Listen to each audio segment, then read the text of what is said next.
తెలంగాణలో విలీనంపై గట్టిగానే రాజకీయాలు నడుస్తున్నాయి. అదిగో ఫలానా పార్టీ ఈ పార్టీలో విలీనం కాబోతోందని ఓ జాతీయ పార్టీ అంటే అబ్బే మీరు ఒకటే కాబోతున్నారని మరో జాతీయ పార్టీ అంటోంది. ఈ విషయంలో ఎవ్వరూ తగ్గట్లేదు. ఈ అన్నింటిలోనూ కామన్గా బీఆర్ఎస్ పార్టీ ఉంది. బీజేపీతో బీఆర్ఎస్కు సన్నిహిత సంబంధాలున్నాయన్నది కొన్నాళ్ళుగా నడుస్తున్నదే. అయితే ఈ మధ్య బీఆర్ఎస్ను కాంగ్రెస్ ఓ రేంజ్లో బంతాట ఆడుకుంటోంది. రుణమాఫీ చెప్పిన టైం కంటే చేసేయడం, రాజీనామా చేస్తానన్న మాజీ మంత్రి సిద్దిపేట ఎమ్మెల్యే తన్నీరు హరీష్ రావును ముహూర్తం ఎప్పుడు అంటూ మాట్లాడటం, ఇలా రెండు పార్టీల మధ్య మాటల తూటాలు పేలుతున్నాయి. ఈ క్రమంలోనే త్వరలోనే బీజేపీలో బీఆర్ఎస్ విలీనం కాబోతోందని స్వయాన రాష్ట్ర ముఖ్యమంత్రి రేవంత్ రెడ్డి వ్యాఖ్యానించారు.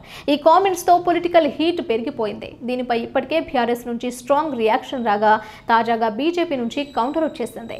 బీజేపీలో బీఆర్ఎస్ కాదు, కాంగ్రెస్లోనే బీఆర్ఎస్ విలీనం కాబోతోందని కేంద్ర హోం సహాయక మంత్రి బండి సంజయ్ కుమార్ ఉన్నట్టుండి బాంబు పేల్చారు. దీంతో రాష్ట్ర రాజకీయాలు మరింత హీట్ ఎక్కాయి. బండి రిలీజ్ చేసిన ఈ ప్రకటనపై ఇటు మీడియాలో అటు సోషల్ మీడియాలో పెద్ద ఎత్తునే చర్చ జరుగుతోంది.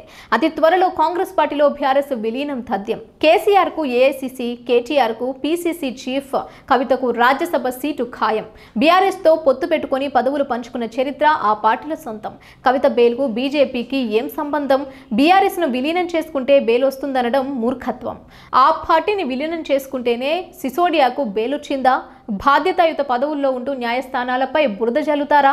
కవిత బెయిల్పై కావాలనే బీజేపీపై కాంగ్రెస్ దుష్ప్రచారం చేస్తోంది. కాళేశ్వరం డ్రగ్స్, ఫోన్ ట్యాపింగ్ కేసుల్లో కేసీఆర్, కేటీఆర్లను ఎందుకు అరెస్టు చేయడం లేదు? నువ్వు కొట్టినట్లు చేయి, నేను ఏడ్చినట్లు చేస్తానన్నట్లుగా కాంగ్రెస్ బీఆర్ఎస్ పార్టీల తీరుంది.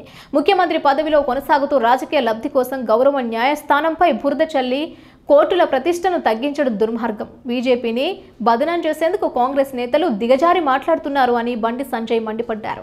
బీఆర్ఎస్ పార్టీది ముగిసిన అధ్యయనం. ప్రజలు చీతికరించిన పార్టీతో పొత్తు పెట్టుకోవాల్సిన కర్మ బీజేపీకి లేదు. బీఆర్ఎస్ను విలీనం చేసుకోవాలని కాంగ్రెస్ తహతహలాడుతోంది. పథకం ప్రకారమే ఆ పార్టీ ఎమ్మెల్యేలను కాంగ్రెస్లో చేర్చుకుంటున్నారు. అతి త్వరలోనే కాంగ్రెస్లో బీఆర్ఎస్ విలీనం అవడం తథ్యం. కేసీఆర్ను ఏఐసీసీ వర్కింగ్ ప్రెసిడెంట్, కేటీఆర్ను పీసీసీ చీఫ్, హరీష్ రావుకు మంత్రి, కవితకు రాజ్యసభ పదవులు ఖాయం.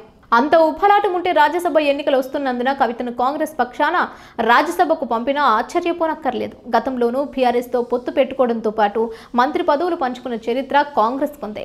బీఆర్ఎస్తో కాంగ్రెస్ దాగుడు మూతల వ్యవహారం జగమెరిగిన సత్యం.